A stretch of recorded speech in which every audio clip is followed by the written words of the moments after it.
So now you're about ready to start high school, about 13 years old, Tibby, and you're just a baby, Marilyn, and you move from the north side, a neighborhood that you've known pretty much your whole life growing up, Tibby, and that you don't recall too much, Marilyn, and you move to where? Twin Hills Drive. In Strathmore. In Strathmore. And so those are some of your earliest memories, yes, Marilyn? It was a wonderful neighborhood, and the house, apparently the house that my parents bought had been built for the builder, and then he ended up selling it to my parents, so we were the first owners of 208 Twin Hills Drive, which I still like to drive by there.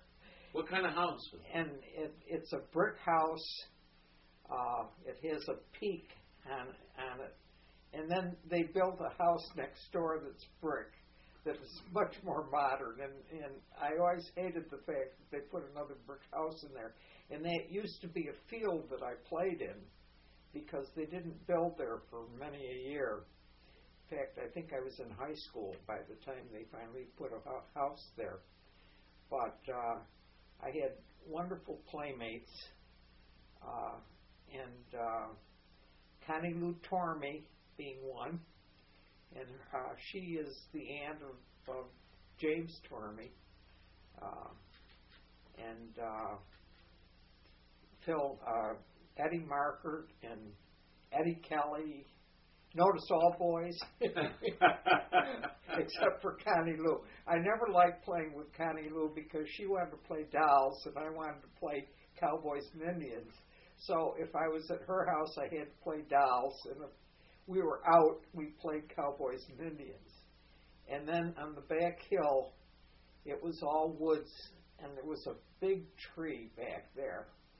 And when I got to the age where I could climb, I climbed up that tree. And I got up there, and I couldn't get down. And my brother Bud came home he was at Bellevue Junior High, and he came home from school. And I was up in the tree, and I yelled to him. I said, "Buddy, come help me down the tree. I can't get down." So he got me down the tree. The next day, I went up the tree again, and he came home. I said, "Buddy, help me down the tree." And he said, "You got up there, you can get down on your own." And from that point on, I could go up and down on my own. And I was a great tree climber. I loved climbing trees. And there were, I don't know what made these holes in the hill, but there were 2 holes in the hill that I used to use as a fort. And I had a wonderful imagination. And I was always imagining things. And you know, sometimes I was going across the country. I was a pioneer, you know, and I was this, that, and the other thing. And notice I was always a boy. You're a tomboy. Yeah. My mother only wanted boys, I think, because Millie and I were boys and were allowed to be like boys. At one time, we even had boys' haircuts. And then my brother was in the middle, and then Nancy was the only girl my mother ever had. All the rest of us were always... You were a tomboy, too. And Marilyn was a boy for many a year, weren't you, Marilyn? Yeah. But I remember, well, there's some things I just soon not own up to. My mother thought that I was this sweet little thing that was never do wrong, and I was out running the neighborhood and really getting into all kinds of trouble that she never caught up with. Finally, I got ratted on for one of my escapades, and I got into trouble that time. And I used to go down to Onondaga Park in the spring with the weeping willow trees, and I would grab a hold of the weeping willow and I'd swing out over the lake. And somehow or other I would lose my grip. And I would fall into the lake. And I did that for several springs. And I can't remember what happened when I came home all wet. Apparently, my mother thought that was okay, so and it was warm enough, so I didn't have any problem there. So your mother encouraged you to be tomboys in a way. So I mean, she let us be what we wanted to be, and we had blocks and soldiers to play with. That was our favorite. That was the best thing of all. We had this low table, this big table that we would have a setup, and my sister Nancy and I would play together. And Nancy did not like me very much because my mother always made her take me with her whenever she went any place, and so she wasn't very friendly with me. Now, what about Tibby? Was quite a bit older. Did you look up to Tibby? It was Tibby was like a second mother to me. Well, our mother became ill at one point when Marilyn was about 3 years old, and so that was when Mara and I became very close because I sort of filled in for my mother with Mara. Now, Tibby, so what year is this that you moved to Strathmore? About this is 1929. 1929, and I want to go back a little bit to the automobile when you said that you were one of the first families to always have an automobile. My dad always had a car, and so when we always had a car in the family that I recall. Do you remember the first Franklin that you got? Yes, I do. It was an old open-sided black thing with isinglass windows that you'd pull down to if it rained. And I can and my mother always drove a car right from the time that she was a young person because of her father. And so my mother always drove, and not very many women did things like that. The Franklin was a pretty serious car, very, very nice. Oh yeah, it was car. And then we had another one after that, a sedan, and then we had an 8-passenger at one point. I think that was the last one my dad bought, and then I guess Franklin must have gone out of business after that. Right, that must have been around the. I don't know when, but around the Depression is when they went out of business. Well.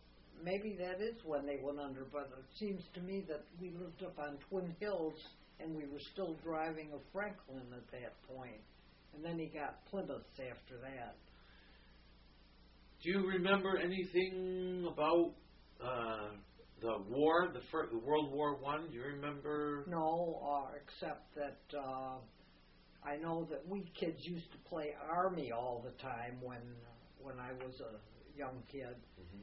And if you weren't playing Cowboys and Indians, you were playing Army. And I remember an Army helmet that we had, and maybe some jackets, stuff like that. So then you moved to Strathmore. You're going to school at Rosary. Yeah. Grown-up girl then. Yeah. High school. Well, I was still building huts, forts out and back, and I mean, when you were 12 or 13 in those days, you were still a kid, see, not the way it is today.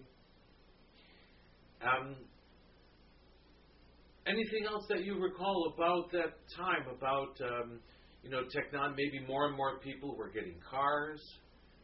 Were you conscious of that? You mean really when I was young, you mean? Yeah, both of you. When did you realize? I remember we had 2 Plymouths. One for my mother and one for my father. That was when we were up on Twin Hills. Twin Hills, yeah.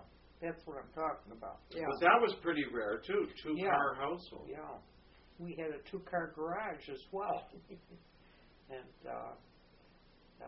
I know I was impressed as a kid. I think we had 2 cars and I think they were both the same year, too. They were. One was a 4-door and one was a 2-door. Marilyn, do you remember when your mother got ill and Tibby sort of began to step in? Yeah, I remember that. We also had a young woman who lived with us, Jane, who took care of me, and she had been there prior to my mother getting ill. So, my life sort of went on, and I remember looking at my mother's picture and missing her and wishing. And I have the chair that she used to rock me in is in my house, not my house, my daughter's house on Abbey Road now. And every time I look at it, I think of my mother. But I think I missed her, but my life sort of went on. How about you, Tibby? What was that time like for you? Well, some of it was rough, but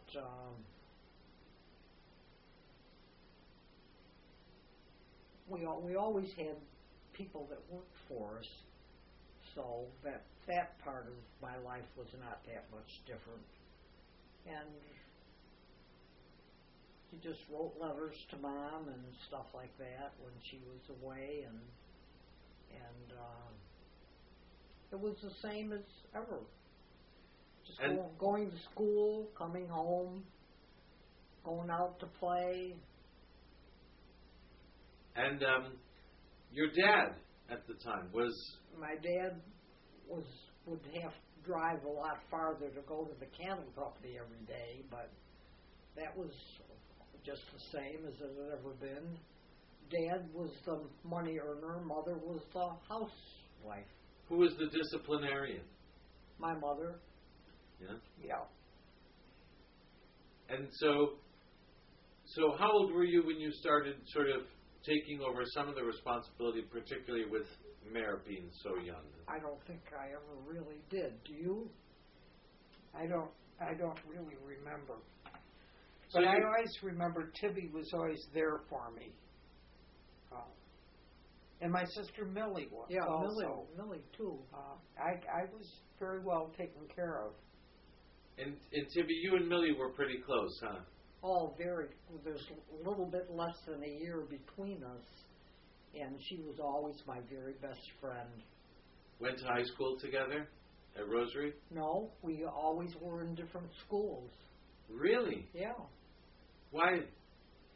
Mother liked movement. Because my mother experimented with me, I think. I always was at some other school, and everybody else was always somewhere else.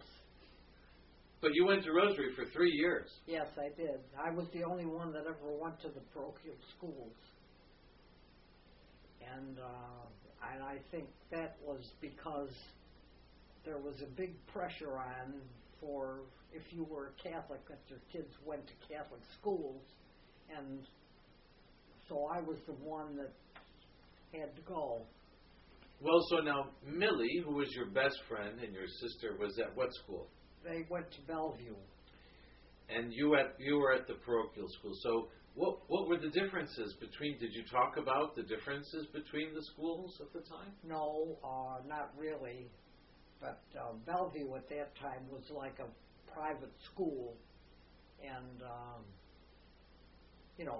because that whole area was quite new, so there wouldn't be as many kids, and it was a newer school. And Rosary was, a church school. And I remember Monsignor McDowell on Sunday going, "In pain of mortal sin, you will send your children to the Catholic school," and thinking, I hope my father didn't hear that. Why didn't you want to go to the Catholic school, man? I had a real fear of the nuns. I had to go to religious instruction, and that was about as much as I could take of the Catholic the school. nuns that I knew were always very nice. The head nun was not the nicest person, but you didn't have much to do with her. But my teachers in school were always very pleasant. I never had a problem with any of them. Did you ever go to the Catholic school, Marilyn? No, just to religious instructions once a week. And that was more than enough for me. Well, my father was never closely affiliated with any special priest or anything like that, the way many people are. Although I think he felt close to Father Brady. Well, that was that was not even early in your day when Father Brady was at Rosary. So you're a teenager going to Rosary, living in a new neighborhood. Did you miss the old neighborhood, Tibby? No, not really, because as I said, I got shifted around from this and that so often that you never got a real bonding for anything except,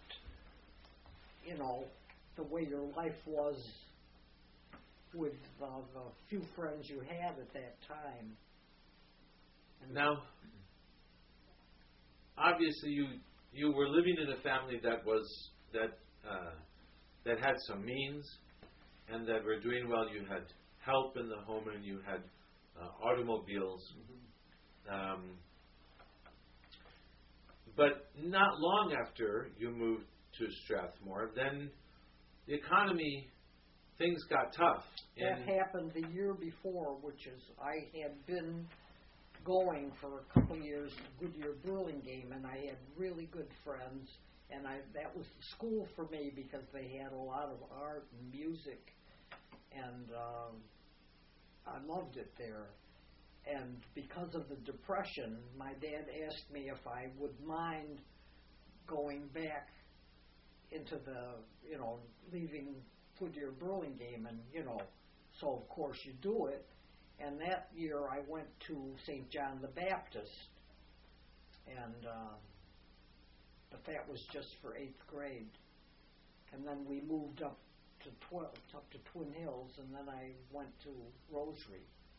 Do you remember, though, the effect of the Depression on the community? Yes, I certainly do. And when we lived up on Strathmore, men would knock on the door to try to get a meal.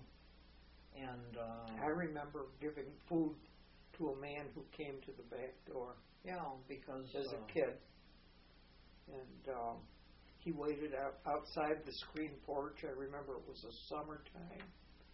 And he came and asked for food, and I went in and I don't know what I gave him, but I gave him something. Regularly, or? No, this was just a one-time thing that I recall. And then my very best friend across the street, Jackie Dooley, her family had to sell their house and move. And I couldn't understand why they would move, and I kept asking, why are they moving? Because she was my very best friend. And we played together, and Well, you were probably quite young then. Yeah, I mean, was. You didn't understand necessarily. No. You realized that these things were happening. Yeah. But Tibby, you probably did understand. Well, I remember the that a friend of my dad, who was a banker, killed himself. I remember that. And what do you remember about that? I just remember how shocking it was. They lived in a very nice house down on Onondaga Street when that street was very special. And I think that one of the kids was at our house that day when the father committed suicide because the bank had gone down the tubes, of course, and I remember that very clearly. I remember that you could buy a dress for $2, like a silk dress. The prices were very reasonable. Do you remember anything in your family? Any discussion of maybe times were hard? The only thing that you noticed was, the fact that I had to give up the school that I liked. And, but... Was it explained to you why? Well, except for the fact that there was a depression on and that, money was tighter. But that was really about the only thing that... My loss of my friend was my big thing. And I later understood what happened. Yeah, when you're more adult and more aware of stuff, you just don't pay attention to things like that when you're a kid. But when the war started, World War II started. Yeah. You were old enough to understand what was happening. I was teaching second grade at that time. Where?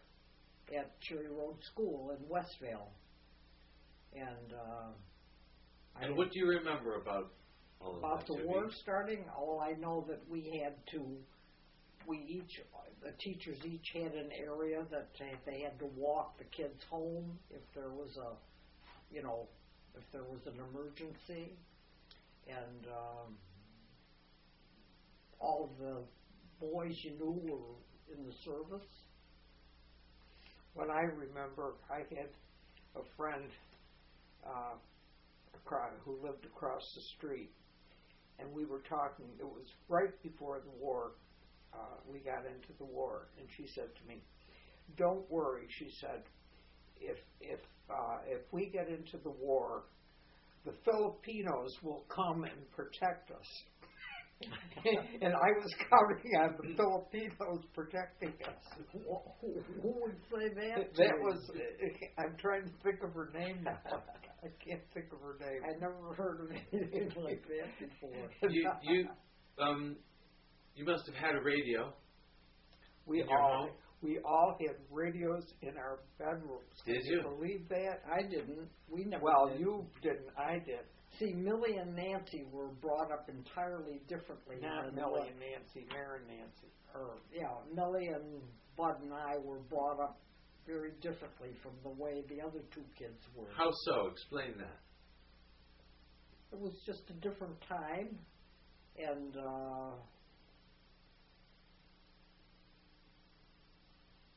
how so? Were they stricter with you? Or I think they were. Well, yeah. I think they were. I was expected to do as I was told, which most of the time I did. And Marilyn and Nancy could say what they wanted and that they didn't want, and they were listened to. But you must have had a family radio, yes? Do you remember sitting around the we radio? had a. Was that family entertainment for you? Do you remember? Oh, every night you'd go in and at 7 o'clock and listen to Mert and Marge. Remember that one, Mary? Yeah, I remember Mert. And there were just a couple of programs, but the radio was big, and there was a big radio down in the living room, and that was, but I don't remember having a radio in every room, and I don't think you did at that time either, Mayor. Well, I just remember feeling lucky to have a radio in my room, because I would turn it on. Because at that time, you were living in the same room with Nancy. Well, yeah, I'm talking about later times. Oh. Not when I was real little. But you do remember all sitting around the radio, yes? Every night. And so do you remember when the war came that was that how your parents got news? No, because Bud and Millie were away at school at that point. So, let's see, I think Millie might have been teaching in Clinton by then. And Bud was,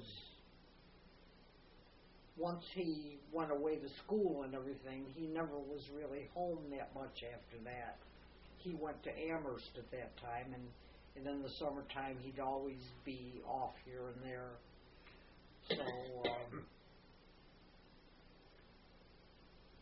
So Bud went to Amherst, good school. Yes, it's a good school. And Millie? And the interesting, see, when I grew up, the boy was the treasured individual, which is why I always wanted to be a boy when I was growing up, and so did Millie. And did you talk about that with Millie? I don't think so. No, I don't think so. And I think my mother always wanted boys anyway, so she really didn't object to that. But did Millie go to college? Oh yes, she went to Indiana. So Millie did not get it. She did not want to go there. She did not want the career she had. But you were told, see, I never.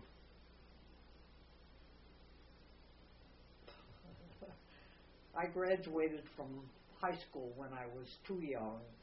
I went away to school for a year, came back, went to business school for 6 months. Then I went to Syracuse City Normal School and became a teacher. And that was the best education of any of the schools I ever went to in my life. And then finished, went back to Syracuse University as a graduate assistant. After I'd been teaching for 5 years, I quit my job and did that.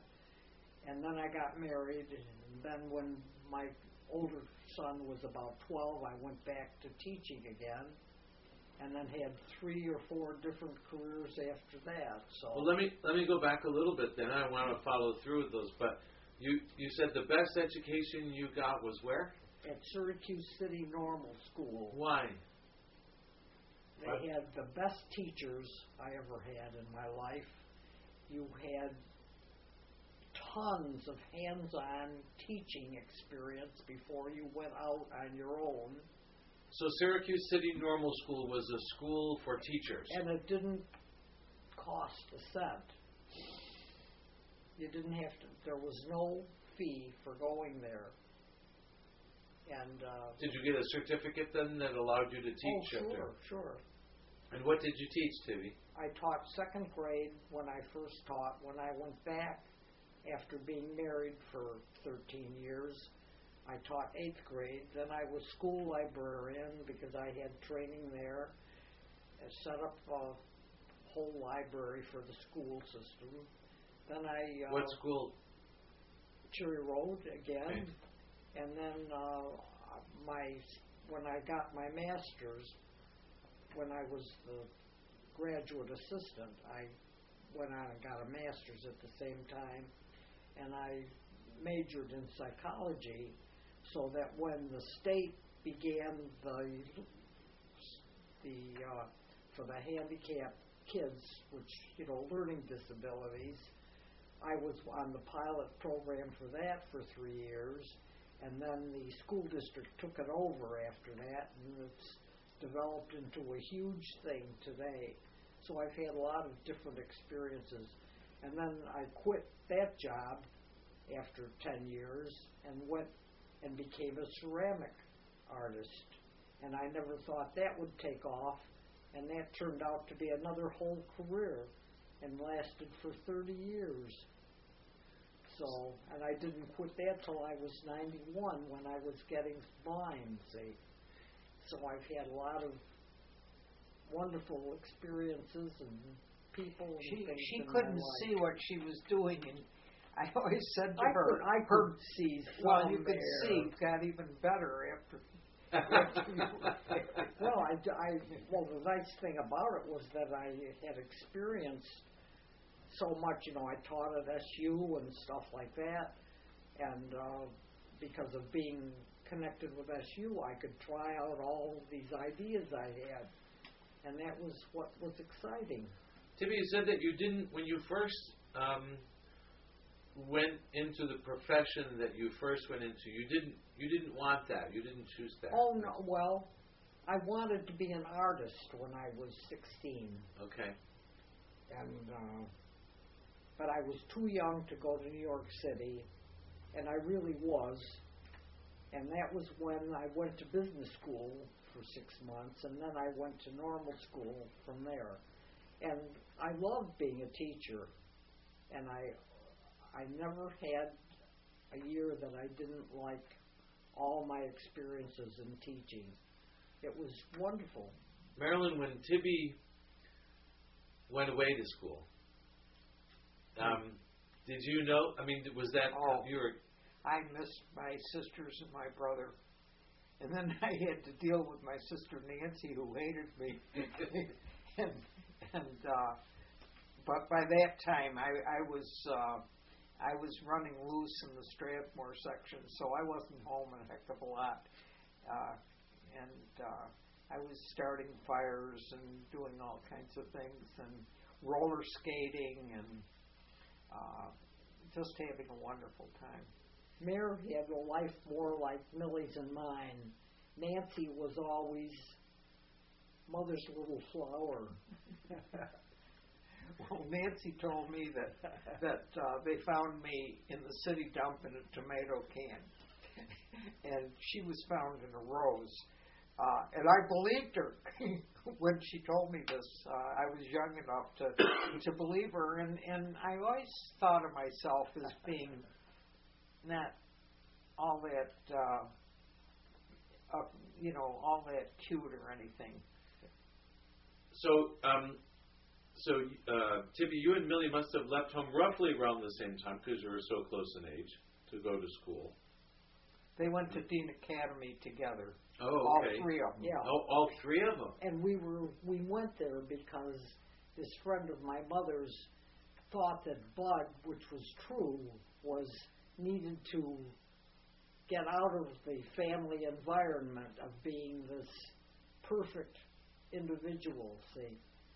And so he was only 13 years old, and he was in 8th grade, and at that time Dean Academy was a prep school. Where? In Massachusetts, Franklin, Massachusetts. And so because I was so young and had graduated from high school, and I wasn't ready to go on to the next step, I went along and did a postgraduate up there. And Millie, who had been sick when we were kids, was a couple years behind me in school, so she and Bud were there for several years and graduated from there. And then Bud went right from there to Amherst.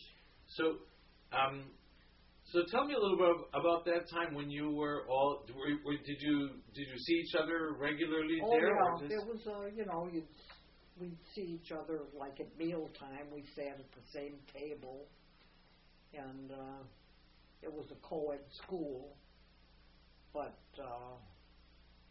yeah, and did you enjoy being away? I just accepted it the way I accepted everything else, I guess. Tell about Millie running for president. Oh, to show you how different it was in those days. That's a good one, Mayor. Millie was elected president of her class, and they would not allow her to have it because it had always been a boys to be president. And so she became secretary or something. But that was just one of the ways that things were very different in my day growing up. And then tell about Bud running for president. Oh, and then the next year when Bud was when he was a junior, he ran for president, and this is up at Dean Academy. And because of Millie was the one that got him elected. When she had graduated the next year and he ran for president, he didn't get it. What did you think about that when Millie was elected and they wouldn't let her? You knew that there was this, that the boys were always one jump ahead of, in the opinion of people. And that always made Millie aggressive. But not you. You accepted it. And I didn't accept it, but I found a different way of handling it. And she always liked dating, and Millie always avoided that as much as she possibly could, because she had to listen to my mother yelling at me all the time about staying out too late and stuff like that. And Millie would lean out the upstairs window and yell, "Ring the bell again," because my mother would have locked the front door. What I should have done is walk away, and then she wouldn't have done that anymore. But I'm down there ringing the doorbell trying to get in, and Millie's yelling, ring again," out of the window. So you stayed out late, did you? Well, till, like, the dances didn't get over till 1 o'clock, and my mother would expect me home immediately, and you always went someplace to eat after to a diner, and so you didn't get home till about 2 o'clock, and my mother was always hanging out the window to see if I was kissing the boy goodnight and stuff, and haunting me over every move I made. But not Millie? Millie wouldn't do it. She turned everybody down. She turned all the dates down. She went out sometimes when she had to, but otherwise she wouldn't do it. Was Millie the good girl? No. No? No, nobody. None of us were. She was the good girl. I was the only one that never drank, and I never smoked. We called her St. Elizabeth. And I was the one that they were always that my mother was always after. She was worn out by the time she got to Nancy and Marilyn. Bud was a good boy? Bud was never home. Yeah, but he was the perfect boy. But he was the perfect, no matter. So, now, so all of them went away at the same time? Yeah, the three of us went. And you must have felt, what? I felt... abandoned. Yeah, I missed them very much because they were very much a part of my life. And to this day, I hate being alone, which is why I moved to the farm to be with my daughters, because they were going to leave and I was going to be alone. And to this day, I hate being alone. Didn't any of you question or think it was strange that all of a sudden now the three oldest get moved away to Massachusetts to live away from the rest of the family? Well, go to it school? all happened because of this friend of my mother's that said that Bud was being overly pampered and that he should not be in that environment. And it was really too young for him to go away. Why do you say she sent her daughters away?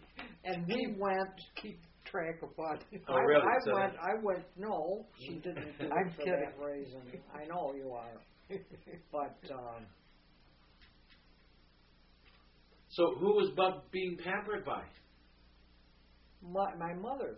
She would so she agreed that he was being too pampered. My mother had a friend that she listened to quite a bit, and that person felt that would be beneficial to my brother, and in many ways I suppose it was, but it's too young for a kid to be sent away from home. What did you think of it? Did you understand? Well, no. I mean, nobody talked to me, told me what was going on.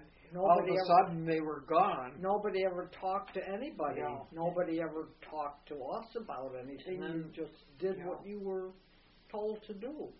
When did you get the first television in your house? I think I was in college. Were you? This would have It been... was after I was married, because my kids and I used to go up on Friday nights to watch something on television. I don't remember. There was some program that was good, some family thing. But you would go to your parents' house to watch it. I didn't have one. The first television I saw was on Archer Road. My friend Sally Knodel, her family had one, and had this round screen, and that was the first time I ever saw television. But I thought to myself, I had been thinking about the possibility of television before television was even talked about. When I was a kid, I used to think about how you could have a picture in your home somehow. That's because of the Wizard of Oz with Ozma. Oh, I don't know. Who had this. But I remember thinking about it and then not being surprised when television all of a sudden there it was. To me it was no big surprise. Tibby, do you remember the Wizard of Oz, Ozma, on the those radio? were my favorite books. I read those all the time. Yes. Did you know that L. Frank Baum was from around here? Yes. You did? Sure. And that was always something that I read probably a million times. Loved all of those books. And I think I've given them to my daughter-in-law now. Do you remember a woman named Mary Elizabeth Evans? Evans? Evans. She made candy. No, I don't. No. Who was she? She was a woman here in Syracuse who made candy, became quite famous in the early 1900s. No, I don't remember that. So then you went to high school where, Marilyn? Central. And what was that like? What years now we're talking? Well, that was back in the 40s, and I think I graduated in 45. So you were in high school during the time that U.S. was in World War II. Well, I was in junior high when it started. And you were very conscious of the war as it was going on. Very much listening so. to it, reading about it. I used to listen to my radio in my bedroom every morning to hear what had happened the night before. And I remember feeling somewhat anxious about the outcome of certain things because we didn't always prevail in World War II. There were times when there were setbacks and stuff. And I remember my mother's was great at wheeling and dealing, getting the food that she wanted. Like we had butter, and a lot of people, they'd have food stamps, and I think she had something to do with the food stamp thing. And talking about food stamps, that was when I was teaching second grade. And one of the things that we were asked to do was to come back to the school at night and hand out food stamps to people. And I'm giving food stamps to this man, and he's telling me how overpaid we teachers are. At that time, I earned $22.50 a week. And that was my big salary at that time. And he's telling me, here I am doing him a favor, and he's telling me I'm being overpaid. This was during the time of rationing, right? Yeah. Ration certain things. And my mother always managed to have pretty good meals on the table in spite of food stamps. Well, food stamps, they gave you enough things that you wanted. The food stamps for was sugar and butter. Yeah. And Mother always had plenty. Yeah. When you were teaching, were you out living on your own, Tibby? Or? No, in those days, you didn't live on your own. You lived at home until you got married. Now, Marilyn, at one point, after she had a job, wanted to got an apartment, and my mother I never did. I tried to get an apartment. And Mother canceled it. And they'd call, and I'd call and leave a message that I was interested in the apartment, and they'd call, and she'd answer and say, no, she's not interested. So I never got away from because home. In those days, you lived at home until you married. And you did? Sure you did. You didn't even question it. I questioned it, but it didn't do any good. Well, you're that much later, see, it makes a big difference. When did you get married, Tibby? I got married when I was 29 years old. That was pretty late then, right? Sure. Instead of 18 like my mother. A lot of your friends married a long time before that? Well, that never bothered me, and I never, as I said, my sister Millie was my best friend, so I never had a best friend except for my sister. And I had good friends, but not best friends. Were you the first in the family to get married? Yes, I think I was, wasn't I? Yeah, I think so. Yes. Yeah. And how old were you, Marilyn, when you got married? I was 25. and my husband was 24. I told him I wanted to marry a younger man because I didn't want to be a widow. But I'm a widow anyhow. Do you remember the end of the war? Yes, I do. How do you remember it? I remember Pearl Harbor, and I know right where I was. I was up at the barn, and Barco had the radio on, and I heard the radio talking about the attack on Pearl Harbor, and that I remember where I was in that time. And at the end of the war, I don't really remember that much. How about you, Tibby? I was, teaching, so, you would remember it. Joyous time. It was wonderful, yes, because you knew that all your friends were coming back, and